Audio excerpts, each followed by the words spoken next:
Chers collègues, chers étudiants, chères étudiantes, cher professeur Bourg, cher Dominique. C'est vraiment un grand plaisir pour moi d'ouvrir, au nom de l'université, et en tant que prorectrice Transition et Société, cette chère Mercier 2023-2024, qui a l'honneur de vous accueillir, sur un thème complexe, audacieux, important, le mal à l'Anthropocène.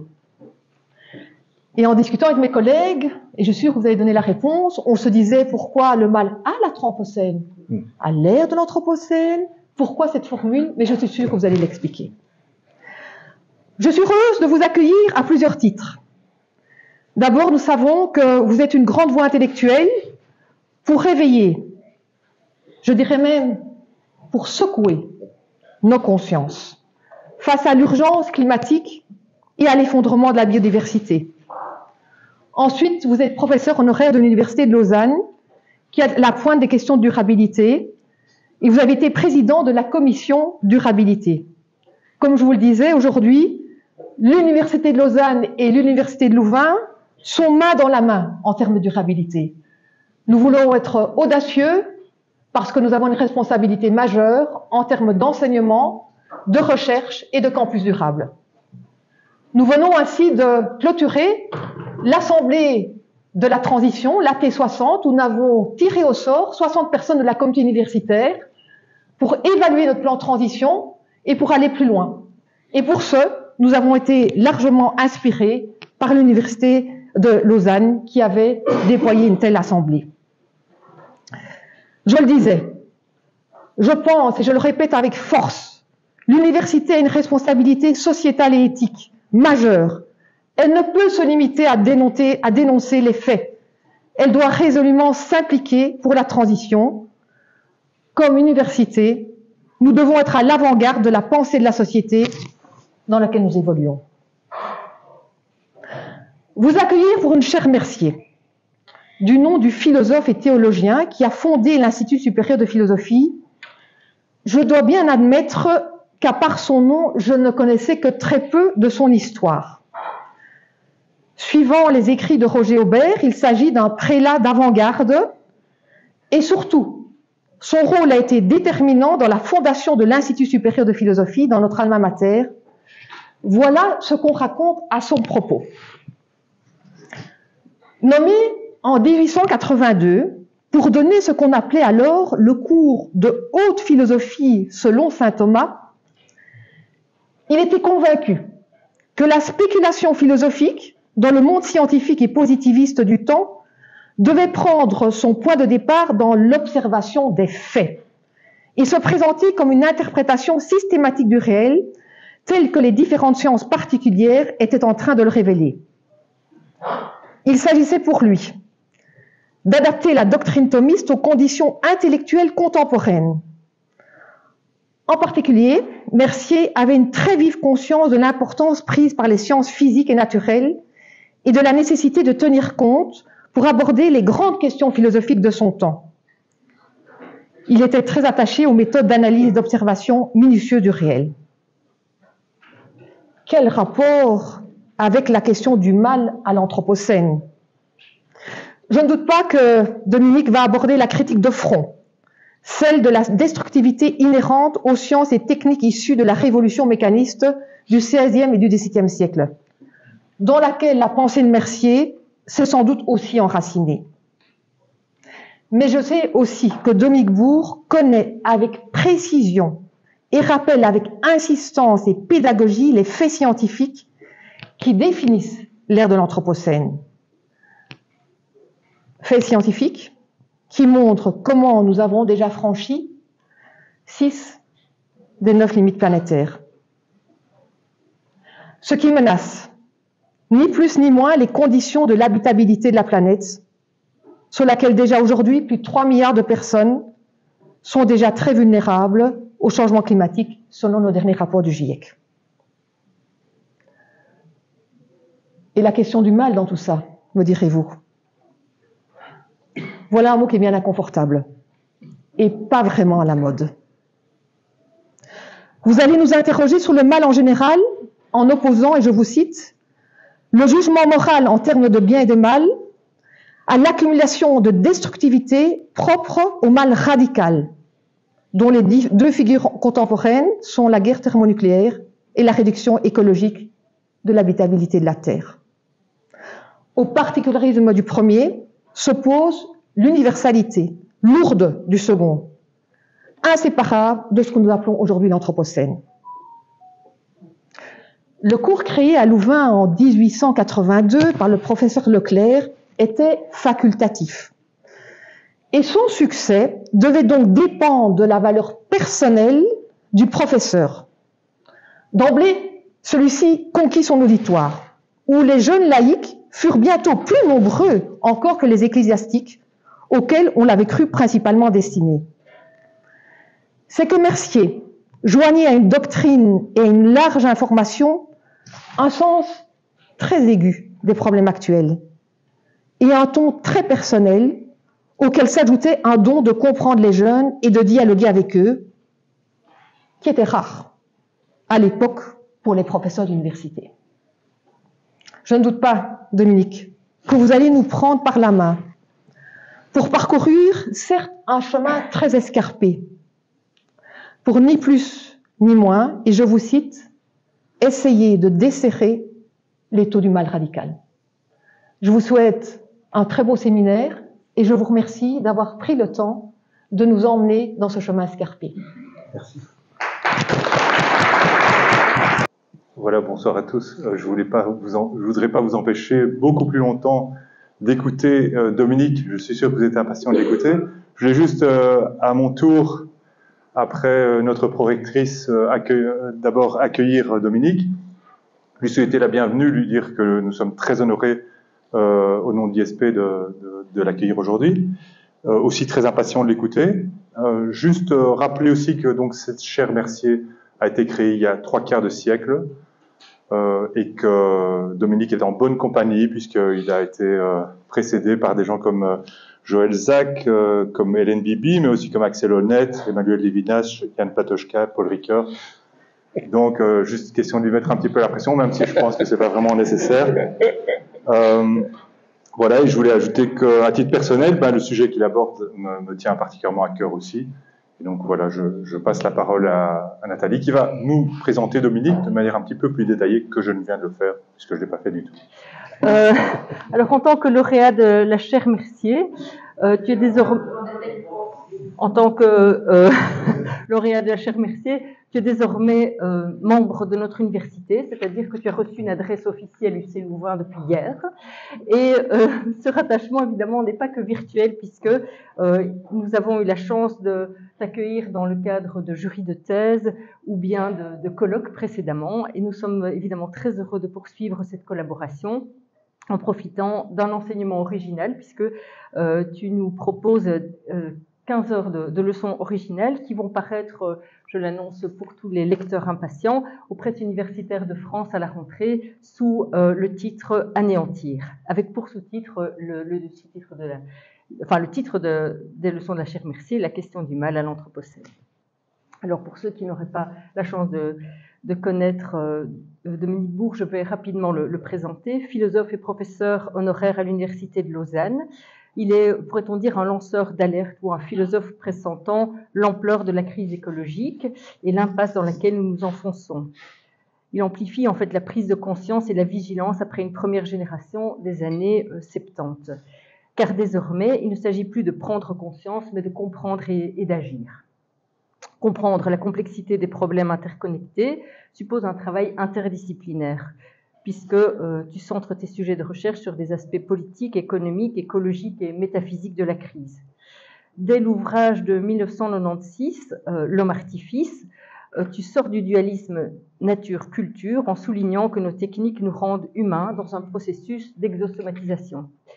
Il ne faut pas pour autant y voir un progrès continu, car ce à quoi nous assistons aujourd'hui est davantage, comme tu le dis, une artificialisation destructrice croissante du milieu qui entraîne une gangrène d'objets de toutes sortes, sans aucune autolimitation de la production et de la consommation. Tu as alors consacré tes recherches à la question de l'autolimitation, justement, avec notamment le principe de précaution et puis la question de la capacité ou de l'incapacité de nos démocraties à s'autolimiter. En effet, la démocratie représentative ne peut pas être à la hauteur des enjeux tels que ceux de la déstabilisation du climat, de l'effondrement du vivant ou de la destruction des conditions de l'habitabilité de la Terre. En 2010, tu as consacré à cette question un ouvrage intitulé « Vers une démocratie écologique, le citoyen, le savant et le politique ». Ensuite, tu as beaucoup insisté, notamment dans « Inventer la démocratie du XXIe siècle », sur le fait que aux chambres que nous connaissons, il faut ajouter une troisième chambre législative comme contrepoids institutionnel, en fait non représentatif, qui devrait informer les législateurs. Cette autolimitation à une empreinte écologique suppose en fait un changement d'économie et pas seulement d'institutions juridiques, et tu as alors consacré des recherches à une société permacirculaire. En 2018, tu as fait le constat que l'autolimitation n'était pas à notre portée, que nous n'y parvenions pas. Et alors, ton regard s'est tourné vers la philosophie de l'Anthropocène et les moyens qui permettent de dépasser le dualisme dans lequel nous nous sommes fourvoyés. Non seulement, évidemment, le dualisme nature-culture, qui était une question déjà abordée à la fin du siècle précédent, mais aussi le dualisme entre une liberté débridée, un Prométhée déchaîné, et le système Terre. C'est la liberté moderne négative, comme celle qui peut s'exercer sans interférence du public, celle des choix individuels que tu remets en question, avec notamment l'ouvrage Retour sur Terre, 35 propositions. Et à cette liberté négative, il faudrait pouvoir substituer une liberté positive dont nous déciderions ensemble quelles sont les limites et comment nous envisageons un style de vie soutenable. Mais il faut aussi agir. Agir pour un philosophe, c'est notamment publier des ouvrages, certes philosophiques comme Primauté du vivant, Essai sur le pensable en 2021, ou bien Science et prudence en 2022, mais aussi s'engager plus directement dans des écrits politiques, comme par exemple Désobéir pour la terre, Défense de l'état de nécessité en 2021. Mais aussi des tracts, des manifestes, des émissions de radio et de télévision, prendre la parole et avoir le courage d'expliquer encore et encore. Pour mener ce travail d'élucidation, où les questions sont immanquablement connectées, tu t'es entouré de spécialistes du droit, des sciences politiques, de l'économie, de l'histoire longue, des sciences environnementales et des sciences du climat, mais aussi des biologistes.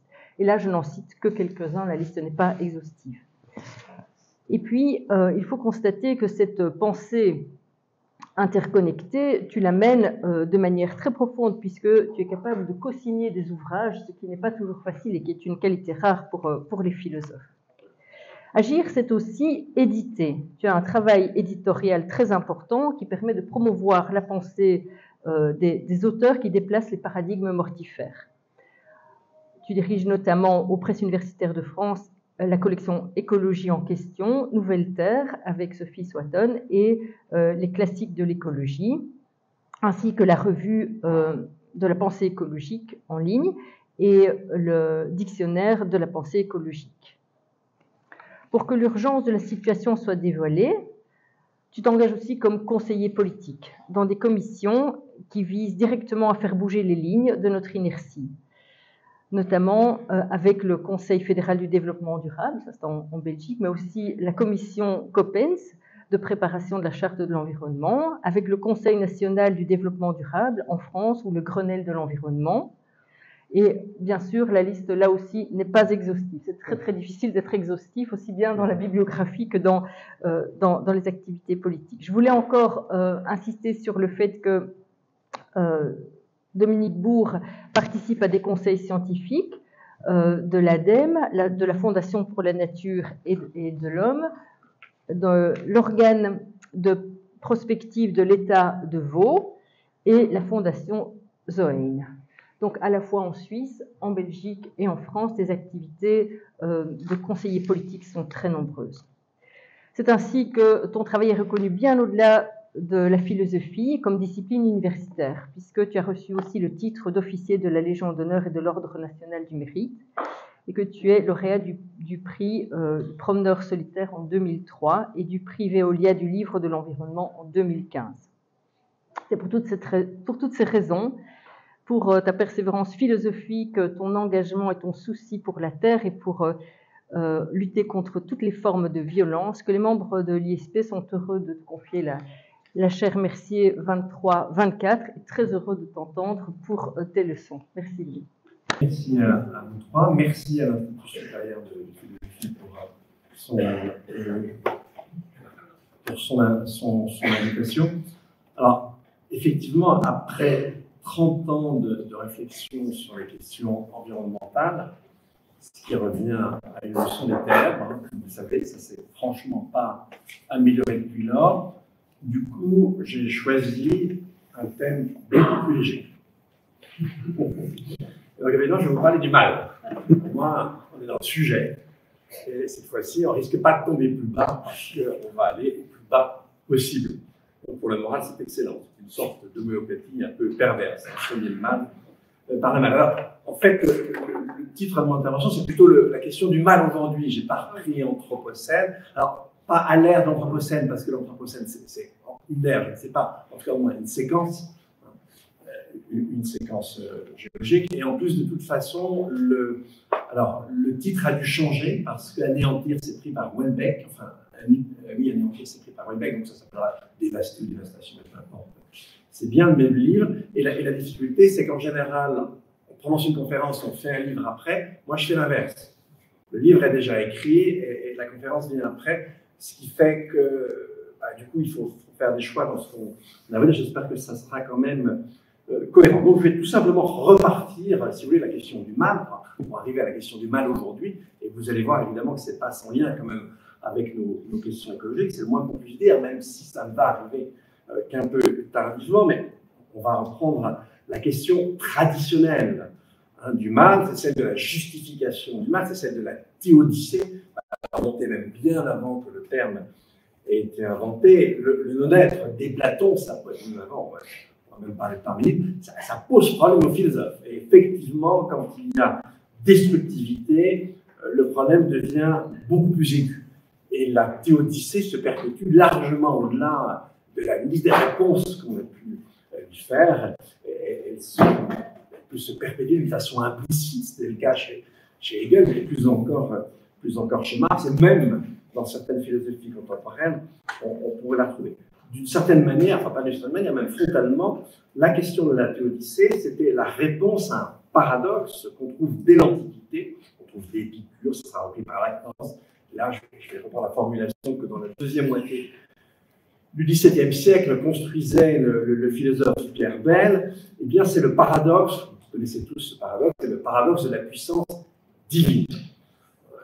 Voilà comment il y avait une manière de le présenter. Partant effectivement de l'énigme du mal, le monde, ça n'a pas beaucoup changé depuis Pierre Bell, hein, ça ne s'est même pas du tout amélioré, on va le voir, est très marqué par les malheurs, par les crimes. Alors à l'époque, on était plutôt sur des aspects plus individuels, là on est sur des aspects collectifs, même universels, désormais très forts. Et donc, deuxième élément, un Dieu tout-puissant, d'évidence, aurait pu faire un monde, créer un monde moins chargé de mots, un monde meilleur. Et s'il est effectivement très puissant, et s'il ne l'a pas fait, eh bien, en fait, Dieu est un criminel hors norme. J'espère que le cardinal Mercier n'en voudra pas, mais bon, c'est vraiment un criminel hors norme.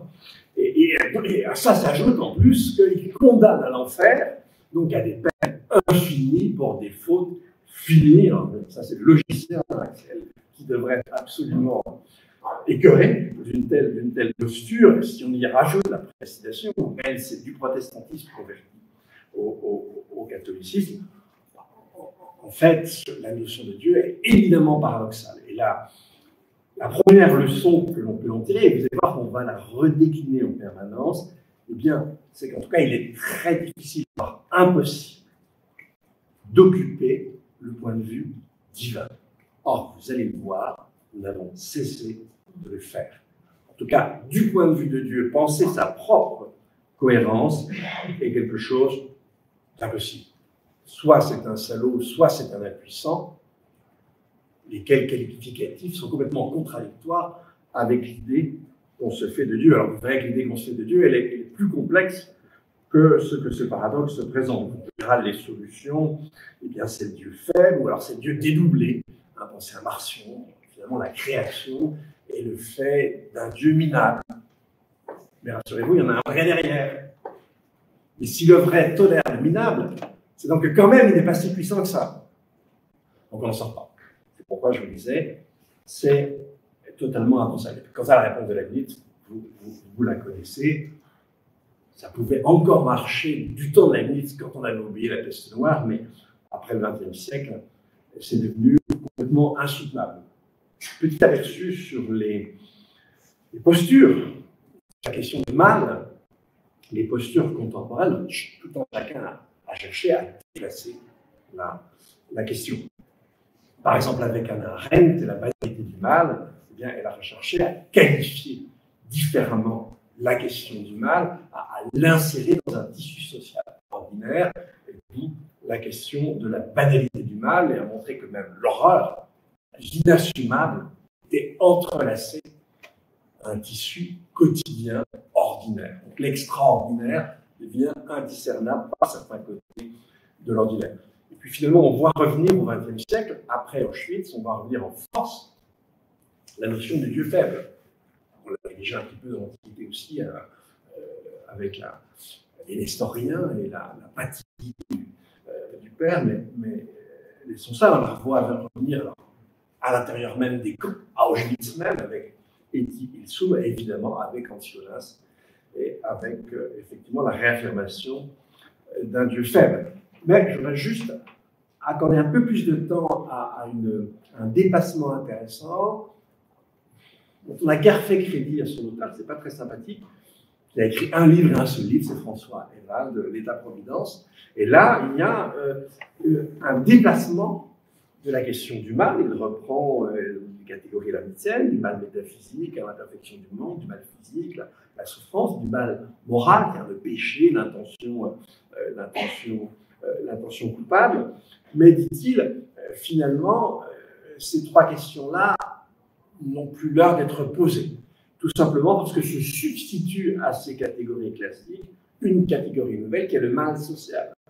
Or, le mal social, c'est tout simplement les accidents, lesquels sont pris dans un règle statistique, lesquels se répètent, sont totalement indépendantes de l'intention des individus, ont une pure objectivité qui déboute la question divine et la question du mal, évidemment. Et la réponse à ce mal social, vous le savez, la réponse qu'il donnait, il travaillait déjà pour les assurances, c'était la logique assurantielle, avec la maîtrise des risques qui lui est associée. Alors, justement, en Anthropocène, la maîtrise des risques et la réponse assurantielle va nettement faire défaut. D'ailleurs, je me suis retrouvé dans une commission avec le Bonneval, il ne pouvait pas penser, par exemple, le dérèglement climatique, ça lui était totalement impensable. C'était un canular. Pas facile de travailler avec quelqu'un comme ça, comme je vais faire avancer les choses sur le sujet. Mais en tout cas, il était très grand. Alors, pour ma part, je vais poser la question autrement. En fait, je vais en quelque sorte passer d'un questionnement qui porte sur la nature divine à un questionnement qui porte sur la croyance en un Dieu un. En fait, je vais passer de la nature divine à la question du monothéisme comme événement historique. Et en fait, si vous voulez, l'expression aujourd'hui du mal, et j'y reviendrai, du mal radical, et ça a été rappelé dès l'introduction par ma collègue, effectivement, c'est les deux formes d'atteinte possibles aujourd'hui à l'habitabilité de la Terre.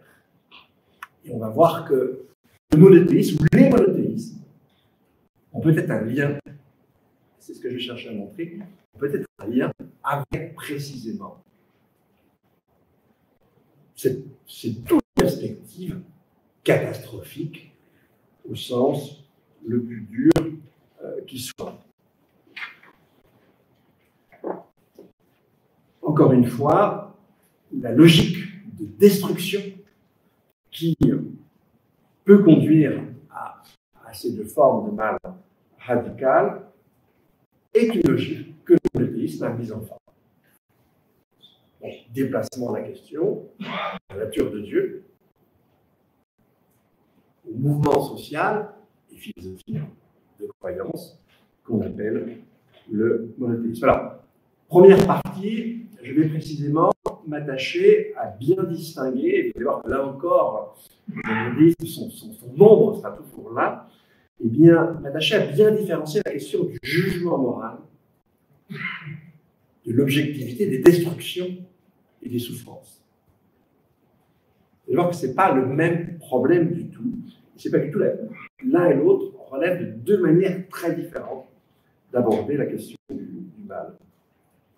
Si l'on se porte du côté du jugement moral, du jugement du bien et du mal, c'est en fait la catégorie occidentale par excellence, il y a une prétention à pouvoir juger tout, à pouvoir évaluer en ces termes, mal versus bien, quelque comportement, quelque événement que ce soit. Et ça n'est possible justement que comme mode d'appréhension en surplomb.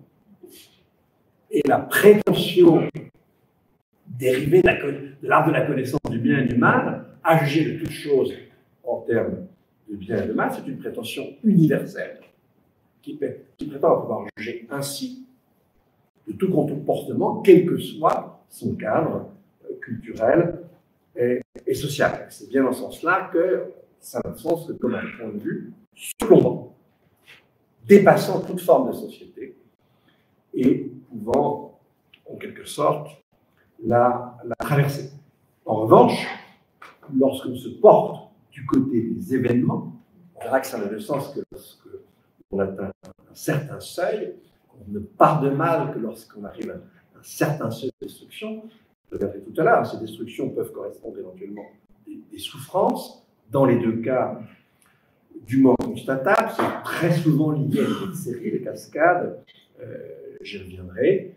On a aussi l'idée d'une accumulation d'événements destructeurs, où est, ça ne s'exclut dans aucun cas, une intensité. On peut avoir un seul événement tellement intense qu'il sort de la même manière de l'ordinaire, et c'est alors que l'on pourra parler de mal. Et on verra que là, justement, on est dans une démarche immanente, on opère de l'intérieur, on ne prétend pas à dominer d'en haut, on tâtonne, et on va essayer de repérer sur des critères et une dynamique.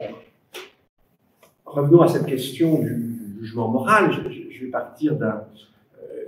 alors c'est un cas un peu particulier, parce que je vais m'appuyer sur il y a d'autres références à l'appui derrière, mais d'une analyse qui est celle d'une anthropologue américaine qui est mandatée par le gouvernement américain au milieu des années 40 pour, en prévision de l'occupation prochaine du Japon, une espèce de vade-mecum du japonais ordinaire, une sorte d'introduction à la culture nippone pour ne pas commettre trop d'impair, pour comprendre à quel point cette culture est complètement différente de la culture américaine.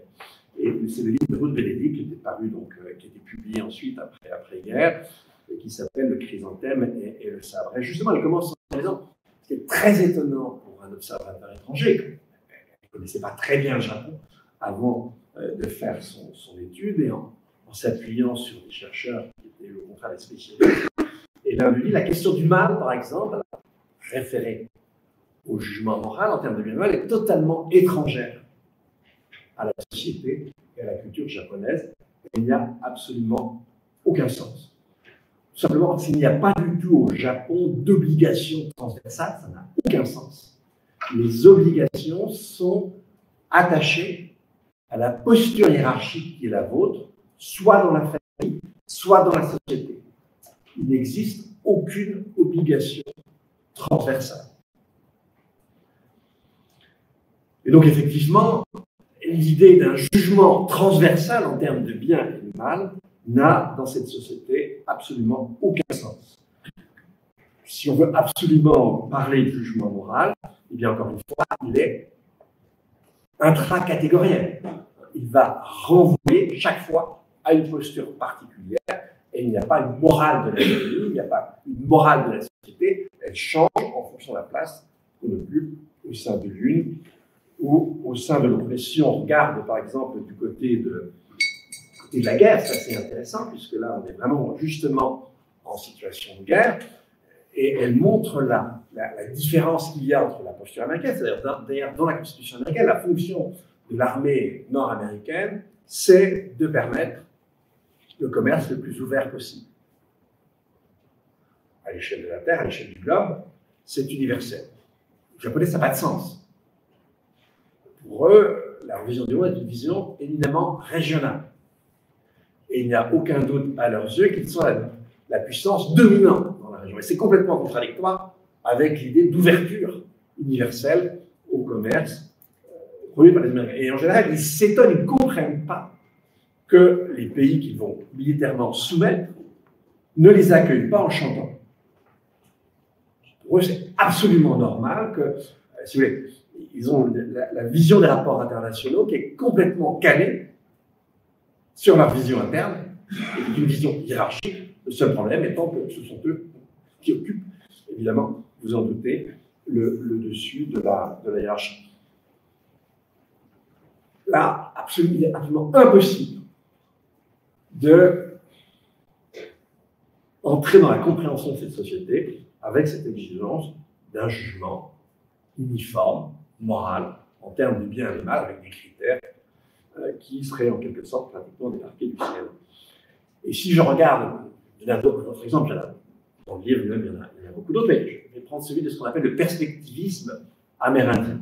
Vous savez, le perspectivisme, ça consiste tout simplement à fragmenter le monde en une multiplicité de points de vue, en quelque sorte en centre d'intentionnalité, et d'imaginer des parallèles stricts entre ces différences. Par exemple, les jaguars vont voir, percevoir, vivre le sang comme les Amérindiens la bière de maïs.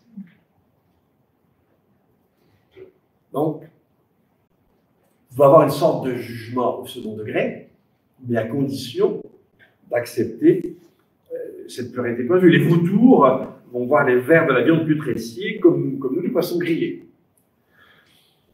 Ils vont voir leurs plumes, etc., comme nous, nos vêtements, comme nous, nos parures. Et l'organisation de leur société est complètement à la nôtre. Et donc là encore, il n'y a pas de surplomb possible. Si je veux juger, il faut chaque fois que je me mette à l'intérieur d'une catégorie, même si il y a un parallèle entre les différentes catégories, ce qui n'était pas le cas dans la société japonaise. Alors, ce faisant, on ne se contente pas de répéter Pascal, la vérité au-delà, et les Pyrénées, et erreur au-delà. Le problème de Pascal, c'était de montrer qu'il n'y avait pas de fondement rationnel aux lois. Non, là, ce qu'on cherche en fait, c'est qu'il n'y a pas de jugement moral en soi. Or, c'est la prétention qui est la nôtre. Il nous était possible de juger toute chose, de toute forme de comportement, en termes de bien et de mal. Effectivement, le jugement lui-même, c'est tant qu'il puisse exister, dépend de l'entièreté de l'organisation d'une société. Il n'y a pas de surplomb possible. Évidemment, aucune de ces sociétés dont j'ai parlé n'est monothéiste. Et vous allez voir, je reviendrai petit à petit. Alors du coup, la question qui se pose maintenant, c'est comment prétendre à un mal universel? Parce que je viens de dire que le jugement en termes de bien et de mal, par définition, n'était pas universel. Eh bien, c'est justement, avec cette fois-ci non plus une démarche transcendante, mais une démarche immanente, un peu tâtonnante, et on va essayer de repérer, et on va trouver ça dans de multiples contextes culturels, que on peut discerner des moments de sortie de l'ordinaire, caractérisés par une manière d'accumulation d'événements destructeurs, ou d'un unique événement, mais qui accumule tellement de destruction par son intensité, qu'il en échappe, lui aussi, à l'ordinaire. Et on verra que ce faisant, on passe sans aucun problème de l'individuel, du crime interindividuel, à la guerre. Et on verra que la guerre n'est absolument pas compréhensible sans le crime interindividuel.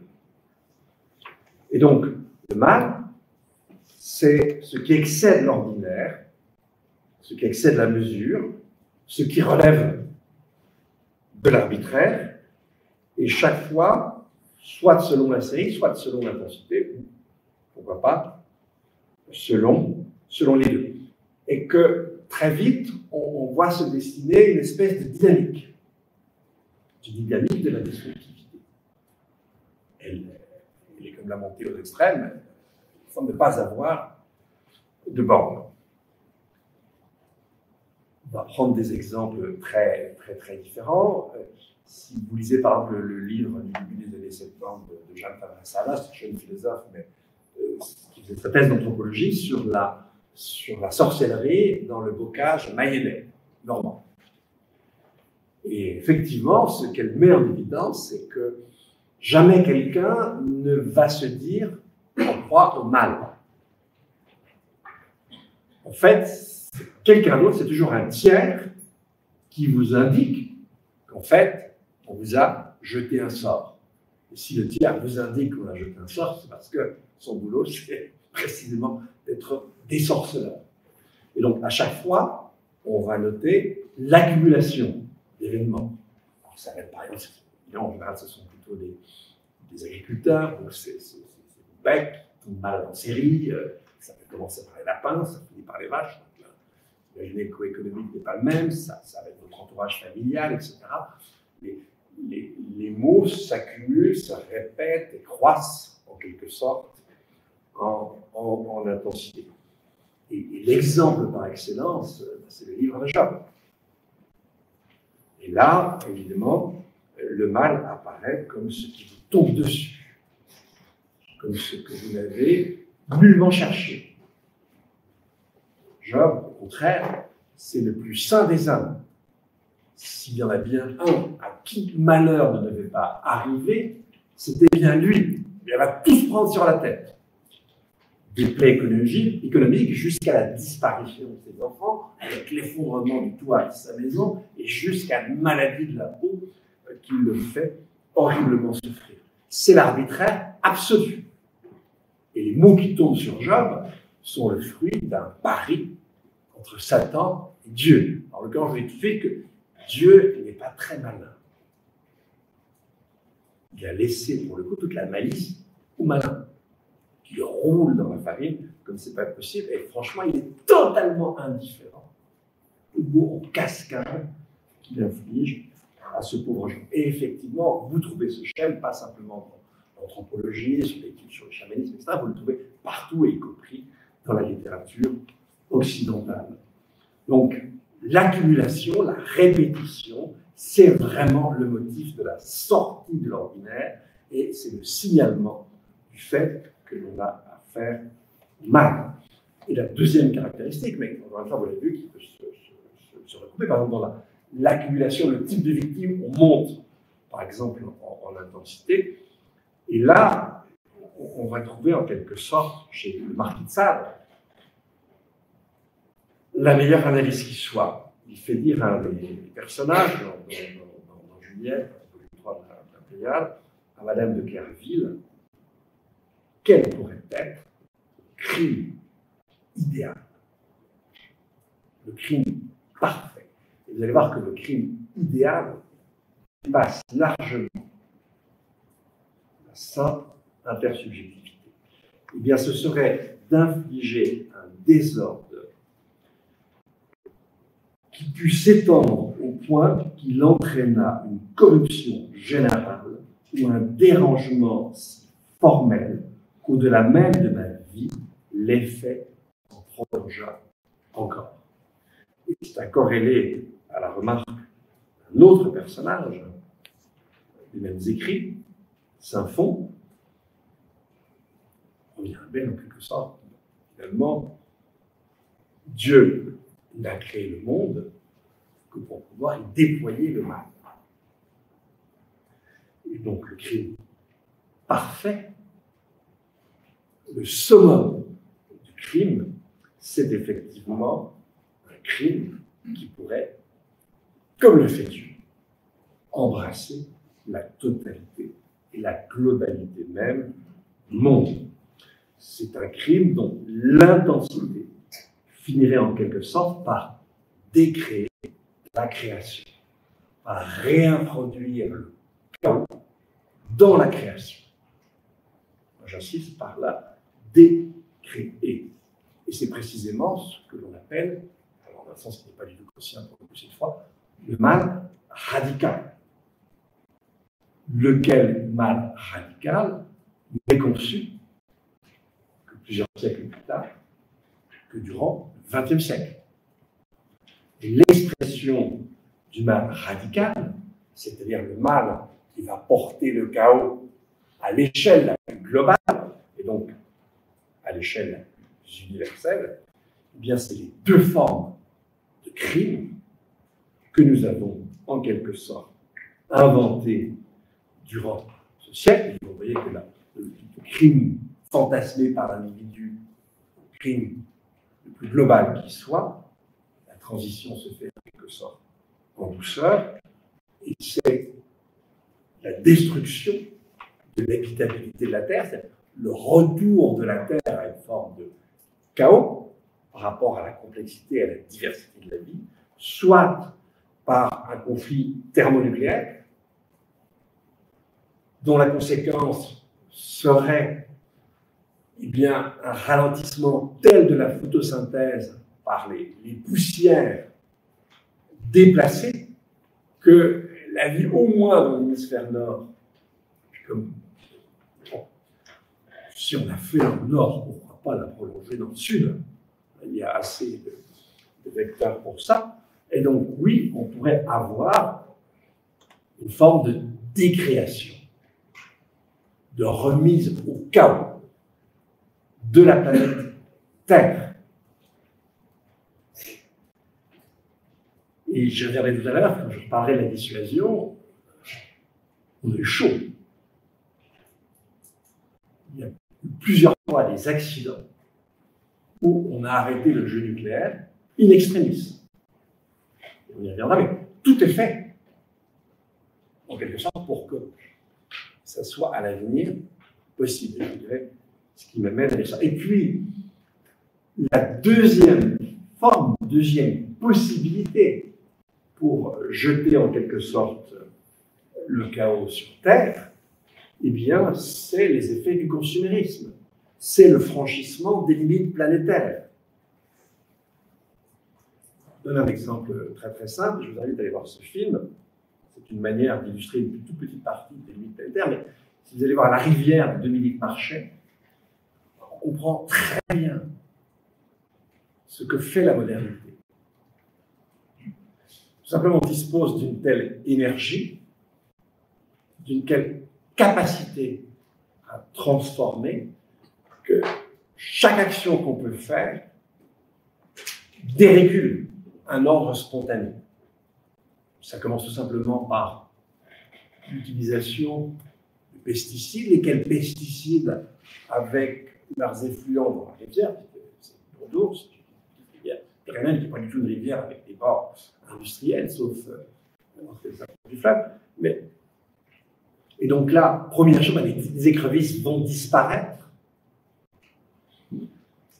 Les effluents agricoles, notamment les effets du procédé d'Haber-Bosch, des engrais azotés, vont faire que quand vous prenez un caillou dans la rivière, il est entouré d'une épaisse couche de pâte verte. Et quand vous retirez le caillou, le galet, quand j'étais enfant, chaque fois qu'on retirait un galet, ça grouillait de vide dessous. C'est fini. Il n'y a plus rien. Ensuite, après, vous avez les barrages. Les barrages, effectivement, ils vont sectionner, si vous voulez, le bassin de reproduction de la faune piscicole. Donc, ils vont réduire la diversité génétique. En arrêtant le limon, ils vont faire que le creusement du lit de la rivière, par sa force, l'érosion n'est plus compensée. puisque les sédiments sont arrêtés par le page, etc., jusqu'à la couture de maïs, avec le niveau d'eau qui baisse, les méga-bassines, etc.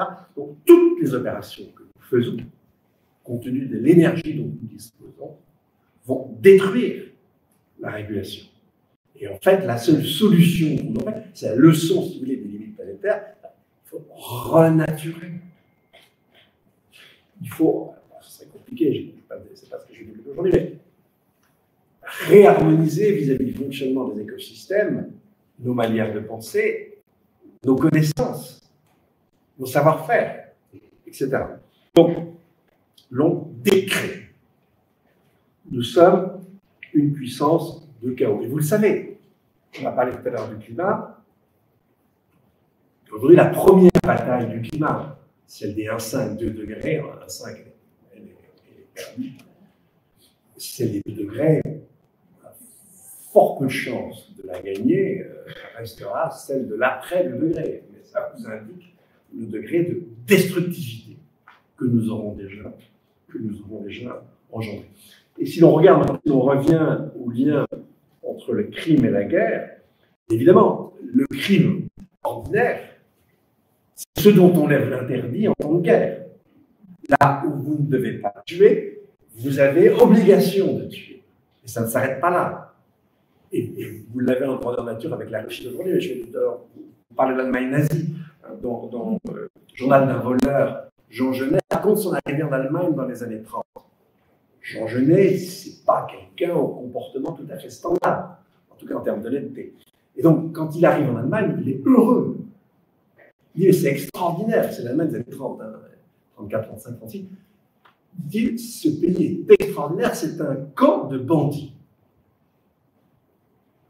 Donc, effectivement, on y reviendra, le totalitarisme criminalise la société. Et vous l'avez aujourd'hui avec Poutine.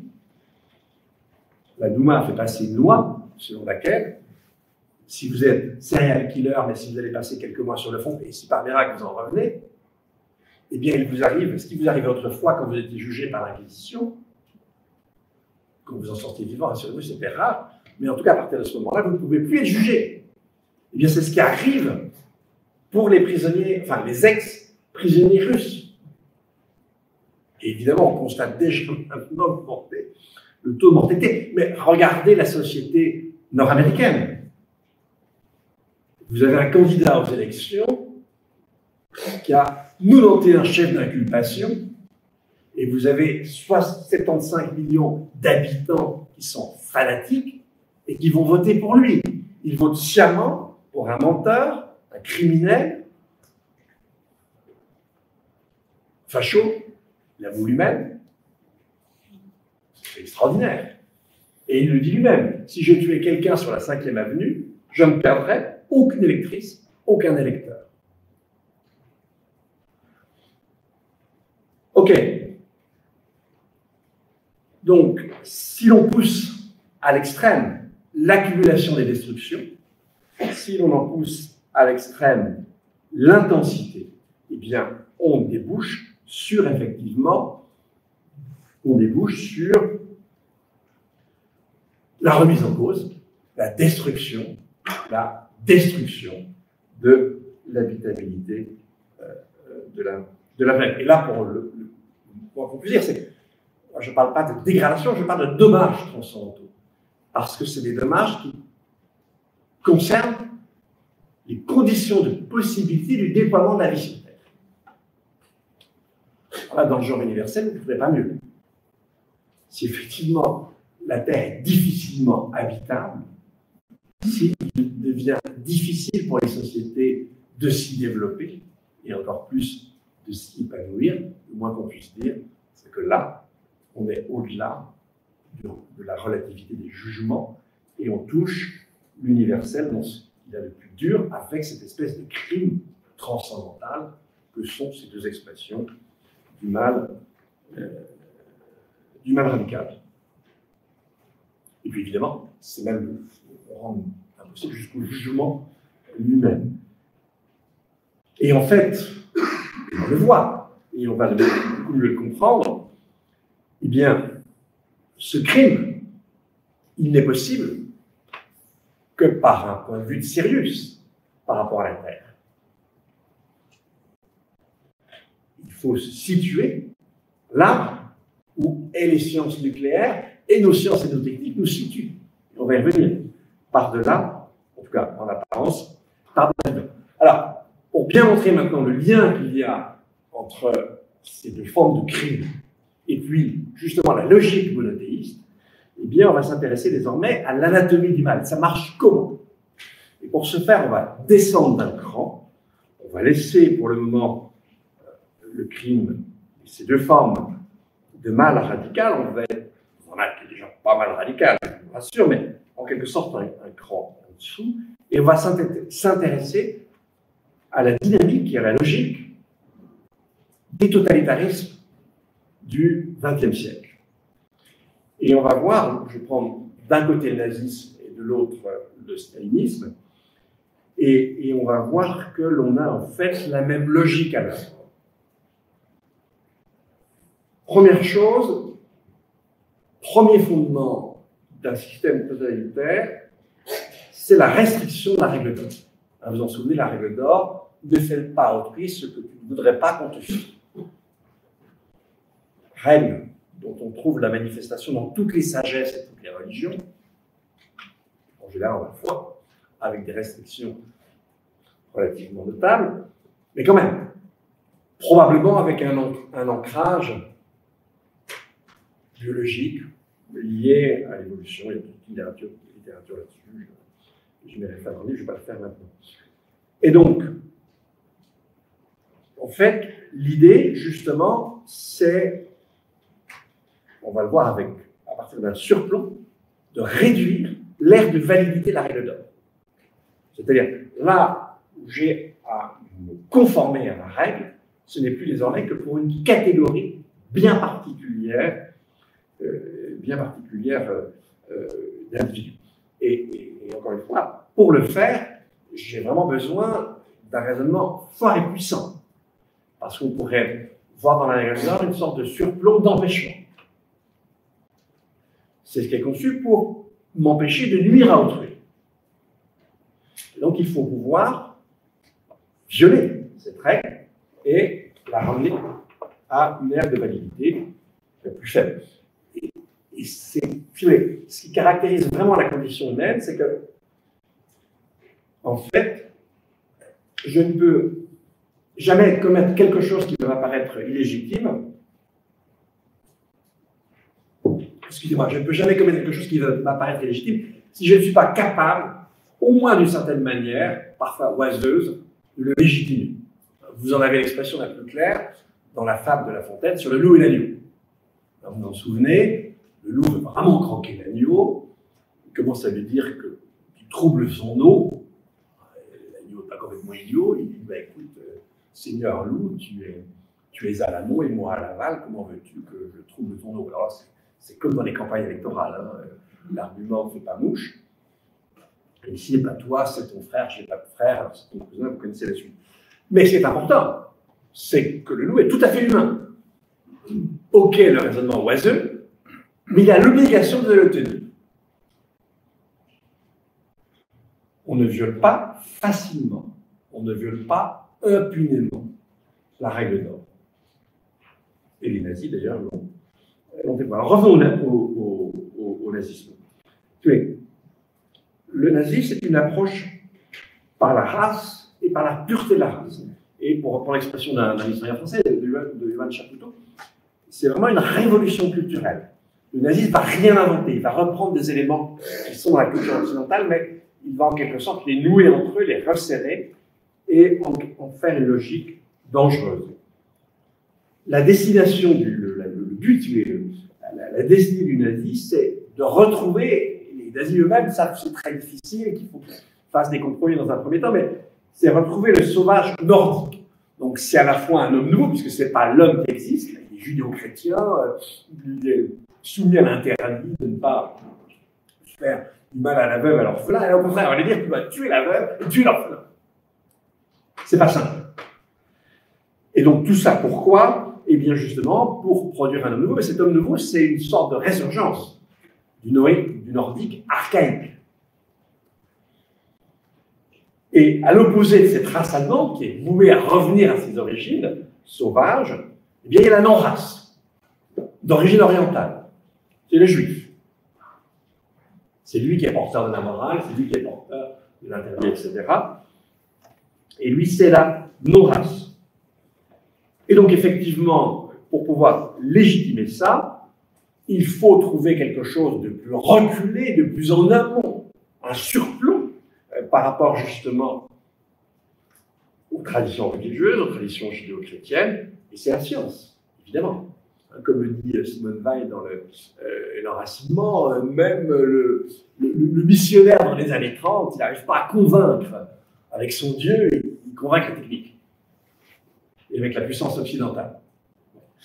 Et donc, effectivement, les nazis repiennent au pied de la lettre le mécanisme de la science moderne et ils mesurent via la biologie la société, si vous voulez, au jeu de force des astres et à l'attraction universelle. Et Simone Weil cite d'ailleurs un texte de Mein Kampf où Hitler dit lui-même c'est une loi d'airain. Il n'y a aucune échappatoire possible.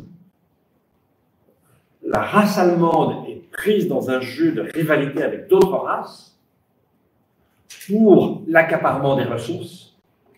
Si elle ne vainc pas, elle sera vaincue. Et pour vaincre, il faut qu'elle renoue avec la pureté de ses origines, qui va lui redonner la puissance. Évidemment, la famine de la fin de la Première Guerre mondiale joue un rôle important dans cette forme de raisonnement. Donc, à partir de là, les nazis vont essayer de détruire la morale ordinaire. Et le conseil que Hitler donne lui-même, à la veille de l'invasion de Pologne, il rappelle à ses troupes, vous devrez tuer l'enfant et sa mère. Et donc, l'idée, c'est de refondre le droit et la morale sur le sang, comme le dit Hitler nazi, et sur la législation éternelle de la nature. À la fois l'attraction universelle et son expression biologique, la lutte entre les races.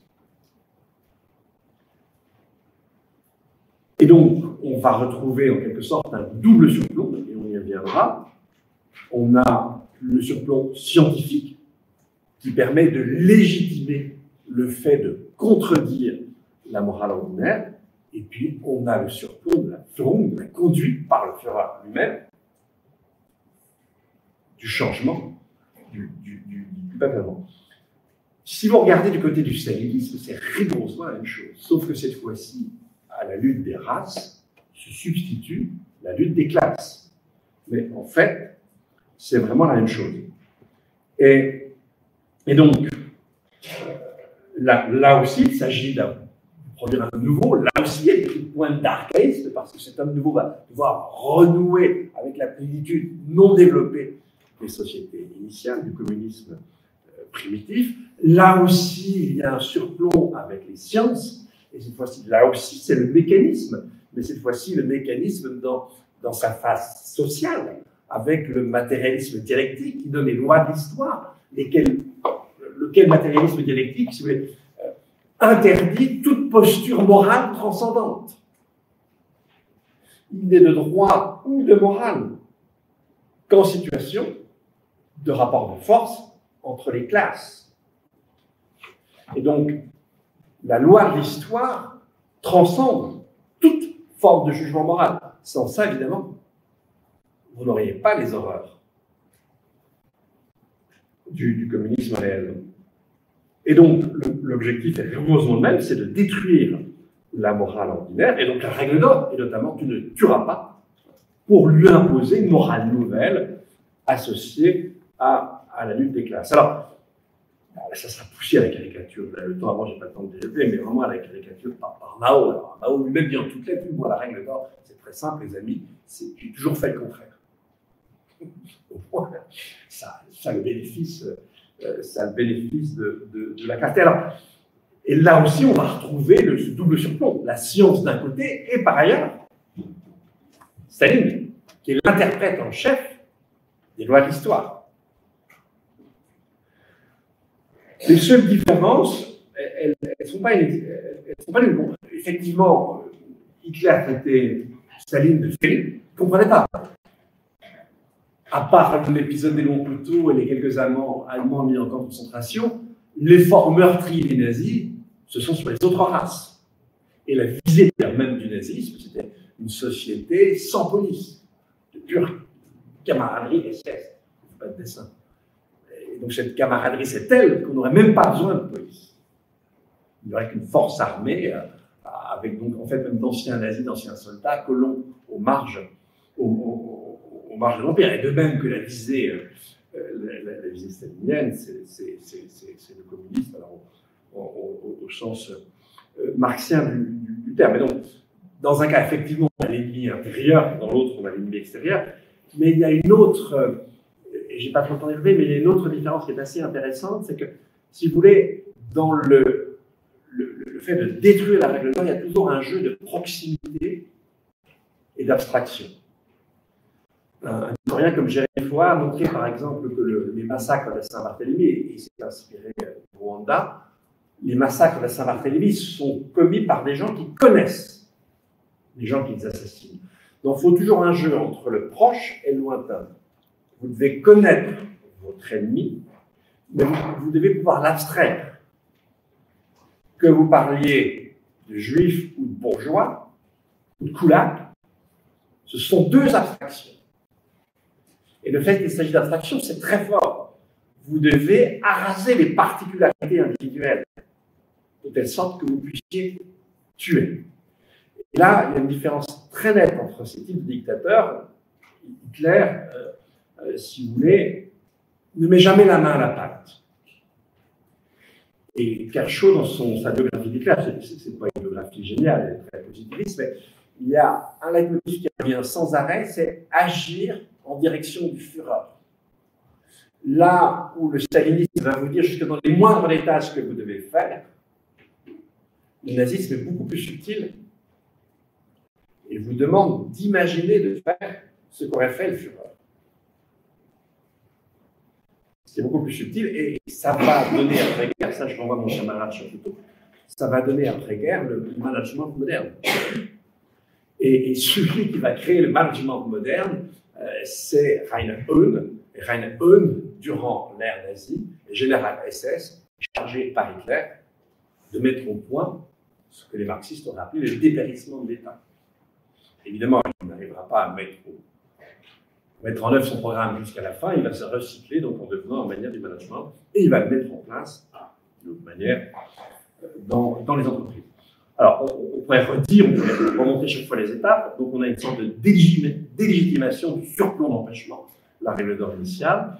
On a la substitution d'un surplomb de transformation à ce surplomb d'empêchement. On a l'exclusion de groupes humains, internes ou externes selon. On a un travail d'abstraction sur ces groupes humains. Et on a une espèce de Führung par-delà l'État et par-delà son administration. Je n'ai pas le temps de rentrer dans les détails. Or, en fait, ce jeu entre restriction de la règle d'or d'un côté et surplomb de l'autre, c'est l'apport même du monothéisme. Là, je renvoie aux analyses du monothéisme qu'a fait Yann Assmann. Yann Assmann, grand égyptologue qui, à la fin de sa vie, prend une ampleur plus grande. Et dans son livre « Violence et monothéisme », il rappelle que le propre du polythéisme, c'est d'être une machine à traduire. Une machine à traduire les religions, une machine à traduire les cultures les unes dans les autres. Quand un grec rencontre un romain, les noms changent, mais les fonctions sont les mêmes. C'est par hasard, il y a une fonction, pas aucun problème. On rajoute un dieu ou une déesse. Aucune difficulté, les amis. Ça marche très bien. En revanche, quand vous avez la prétention que votre Dieu est unique, qu'il est le seul vrai Dieu, patatras. Les autres sont intolérables. Alors vous devez faire disparaître tous les autres dieux, mais faire disparaître les autres dieux, ça veut dire quoi? Ça veut dire tout simplement faire disparaître ceux qui croient en ces dieux. Quand Moïse redescend du Sinaï et qu'il voit le veau d'or, il va ordonner le massacre de 3000 personnes. Attention, des petits groupes. 3000 personnes, c'est un pourcentage. Et si vous regardez le Dieu jaloux de la Bible, au travers de Josué et autres, même jusqu'au massacre de Bethléem, ça n'arrête pas de tuer. C'est une machine à trucider extrêmement puissante. Et cette machine à trucider, elle est très claire. Le surplomb absolu. Dieu, pas imaginer au-dessus. Et puis Dieu ordonne la restriction de la règle d'or. Tu ne dois respecter la vie que de ceux qui croient en moi. Alors, dans les fantasmes islamistes aujourd'hui, évidemment, vous avez exactement cette même logique. Mais même si vous regardez du côté des évangiles, vous connaissez tous Matthieu 10, 34, 36, Christ dit, je ne suis pas venu apporter la paix, mais le glaive entre le frère et la sœur, le père, la mère, les enfants. Et si vous lisez l'Apocalypse, c'est pas tellement le discours d'amour qui domine. Jean à Patmos est terrorisé. Il est terrorisé par la violence divine. Et donc, et si maintenant je reviens très rapidement, parce que le temps a beaucoup passé, si je reviens rapidement, si vous voulez, à ce qu'a été la modernité, la résurgence du mécanisme grec dans le cadre au seuil de la modernité, eh bien en fait, elle va donner lieu à une construction culturelle et scientifique d'ailleurs très différente, parce qu'elle est inséparable de la transcendance divine. En quelque sorte, il y a congruence entre ce retour du mécanisme antique, l'atomisme en fait, même si pour nous ça sera qu'à la fin du XIXe siècle, mais en tout cas le fait que tout ce qui existera est le résultat du choc de particules, tout simplement parce que Dieu a en quelque sorte absorbé en lui toute forme de règne. Tout ce qui pouvait valoir est passé en Dieu, et le reste, sur Terre, la nature est réduite à un simple agrégat de particules, animaux et plantes. Les plantes, on ne peut oublier, d'ailleurs, comme sur l'Arche de Noé. Tout ça n'est que machine, qu'agencement de particules inertes, sans intériorité, sans intelligence, sans sensibilité, parce qu'en quelque sorte, le Créateur a tout absorbé. Et donc, sans le surplomb divin, pas de science du point de vue de Sirius, pas la possibilité même d'avoir l'idée de loi universelle. Pour qu'il puisse y avoir des lois universelles, il faut précisément que la figure de Dieu soit antérieure, étrangère, extérieure, étrangère à l'ensemble du créé, et que l'ensemble du créé, comme nous le rappelle Jean lui-même, périra, alors que le Créateur perdurera. Et comme vous le savez, ce dualisme-là va se rejouer avec différentes dualités hiérarchiques, homme-femme, homme-blanc, colonisé, etc.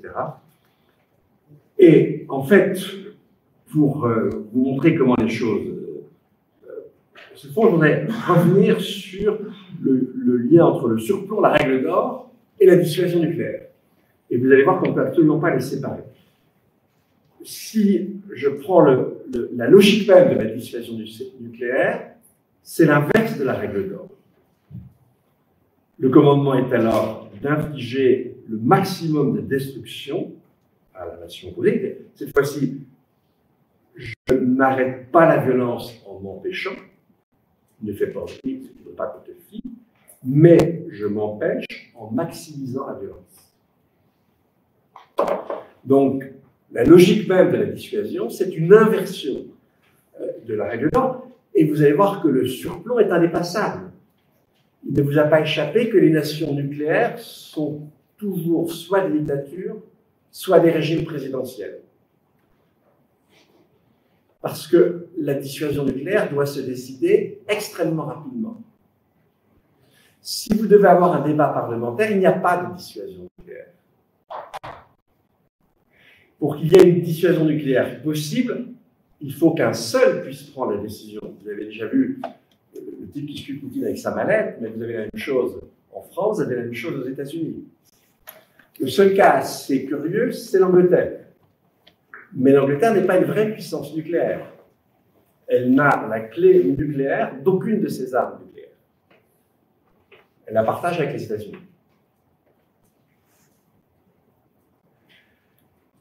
Et c'est terrible. Le président qui jouit du pouvoir nucléaire jouit à lui tout seul de la possibilité quasiment de mettre un terme avec des armes thermonucléaires à la vie sur Terre, ou en tout cas à un certain nombre de formes de vie sur Terre, plus exactement. Ce qui est énorme. Donc vous ne pouvez pas imaginer un surplomb plus important. Alors, évidemment, on peut comment dire, il y a des contrepoids, des contrefeux à cette logique du surplomb. Vous les avez très évidemment à l'intérieur des textes. Alors, il me reste combien de temps, Nathalie? D'accord, oui, alors je vais. Donc, je vais laisser tomber deux, trois choses. Les surplombs, évidemment, sont toujours. Je laisse passer les surplombs, je reviendrai peut-être, mais je voudrais vous donner les antidotes au surplomb. La première antidote au surplomb, vous l'avez dans une caractéristique christianiste qui est ce qu'on appelle, que Dr. Frey, dans un magnifique texte qui s'appelle Le Grand Code, a appelé l'inversion de la métaphore royale. La métaphore royale, c'est que pour qu'une collection d'individus devienne un groupe, il faut que cette collection puisse s'identifier à une figure. C'est le propre d'une figure royale, c'est de permettre l'identification d'un groupe humain en une seule personne. Or, dans le christianisme, on a l'inverse. Voilà ce que dit Dr. Frey quand il parle d'identification, et c'est ce que dit, si vous voulez, Paul, Saint Paul, l'apôtre Paul, Galates 2:20, c'est le Christ qui vit en moi. Cette fois-ci, j'inverse les choses. Le principe n'est pas à l'extérieur pour permettre l'unification du groupe, mais en fait, le principe unifie le groupe en étant dans chaque individu. Donc voilà, par exemple, une manière, une logique de détourner les effets du surplomb. Deuxième exemple de détournement, vous l'avez avec François d'Assise et avec une des interprétations possibles, des trois grandes interprétations possibles des relations humaines et nature que vous trouvez dans le livre de la Genèse. Là, c'est Genèse 2:7. Il n'y a que François d'Assise qui l'a vraiment utilisé. C'est ce qu'on appelle la posture citoyenne. Et là, la logique de François d'Assise, c'est de dire que finalement, la distance entre le créateur et les créatures est telle que ça égalise les relations entre les créatures. Eu égard au créateur, la différence qui me sépare des animaux est ridicule. Et donc, le surplomb égalise l'ensemble, au lieu au contraire de jouer sur toute une série de hiérarchies. Vous avez la mystique, etc. Donc voilà. Non, je vais terminer là-dessus. Alors, une image, vous allez vraiment, je suis vraiment désolé pour le remercier, mais heureusement, elle n'est pas de moi. Je vais reprendre une expression que je trouve extraordinaire du surplomb que l'on trouve chez Jung et dans un rêve de Jung. Un rêve que Jung fait à l'âge de 12 ans. Donc vous excuserez la grossièreté du rêve. Vous n'allez pas en vouloir à Jung, il n'a que 12 ans quand il fait ça. Et dans ce rêve, il imagine Dieu sur son trône qui, je le dis plus doucement, qui lâche un énorme étron sur la cathédrale de Paris, écrasant la cathédrale et ceux qui prient. voilà vraiment une façon synthétique de ramasser les effets historiques de la logique du surplomb.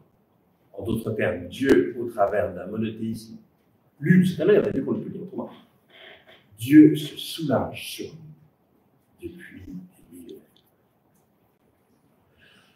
Alors, est-ce qu'on pourrait imaginer une forme de divin qui échapperait à cette logique? Cette logique, je vais vous la ramasser avec une formule qui originellement est Clément de Rome, qui a été reformulée notamment par Hume et par bien d'autres, par Ricoeur, par Karl Barth, etc. C'est l'image de la main droite et de la main gauche de Dieu. Et Clément de Rome nous dit, Dieu gouverne le monde avec deux mains. La main droite, c'est le Christ, alors pas celui des passages, juste un équivalent, mais l'autre. Et la main gauche, c'est Satan. 20 siècles de théologie, on ne s'en est pas sorti. On a toujours Dieu avec ses deux mains. Et donc, la question que je pose, peut-on avoir une trace quelque part dans l'imaginaire humain, et là je vais aller largement vers le christianisme, où on aurait un imaginaire divin sans main gauche? Et je vais le trouver dans un lieu très étrange. Très très étrange parce que, effectivement, s'il y a bien une expérience paradoxale, c'est celle de la mort. Par définition, en première personne, personne ne peut éprouver ma propre mort à ma place. Si ce n'est que je suis dans l'incapacité de l'éprouver. Puisque précisément, si je meurs, ce qui va me faire défaut, c'est le socle de toute représentation possible. Donc, je ne peux appréhender la mort qu'en troisième personne, par la mort d'autrui. Ce qui fait qu'en général, je ne me soucie de la mienne qu'à la fin, puisque les autres me rassurent d'ici là. En d'autres termes, la mort, c'est à la fois l'intériorité la plus achevée et l'extériorité la plus absolue. Mais, depuis quelques années, nous avons une forme étrange d'échappatoire à ce dilemme. Vous pouvez compris que c'est difficile. Donc c'est pour ça que j'ai trouvé cet échappatoire. Et là, c'est les expériences de mort imminente. Comme les progrès de la médecine sont indéniables, en fait, les cas de mort imminente se multiplient, on peut même les anticiper. Et donc les étudier. Ce qu'on n'a pas manqué de faire. Alors, je vous rappelle, je vous les décris, on ne passe toujours par les mêmes étapes, même si, quand on se réveille, on ne se souvient pas forcément de la totalité des étapes. Mais on a une forme de sortie du corps. Alors là, vous trouvez sur plomb. On se voit d'en haut. On voit son propre corps d'en haut. Enfin, moi, c'est ce que vous racontent certaines des personnes qui ont vécu ça. Dans mon cas. On rencontre un être lumière qui vous amène à faire un parcours de vie sans culpabilité. Ça, on est loin du jugement moral initial. On ressent un sentiment de plénitude. Et évidemment, pour autant qu'on le sache, c'est bien qu'il y a un retour à la vie ordinaire, qui n'est pas toujours très apprécié par les gens qui doivent retourner d'après ce qu'ils nous racontent. Alors, simplement faire certaines remarques. Première remarque, c'est très très étonnant. S'il y a bien quelque chose que la culture d'une société met en forme, c'est la mort. Or là, quelle que soit la culture d'origine des gens qui passent par cette espèce d'expérience bizarre, on a les mêmes stades. Très étonnant. Donc on a là une forme d'universel. Deuxième remarque, évidemment, on ne franchit pas le Rubicon, tout le monde revient, sinon on ne saurait rien. Et donc c'est une sorte d'expérience borderline. Ce n'est pas totalement une expérience de la mort, sinon on ne serait pas là pour en parler. Un peu comme certaines expériences mystiques. Un peu comme si pour certains, on peut presque jeter un œil au-delà du bord de l'existence.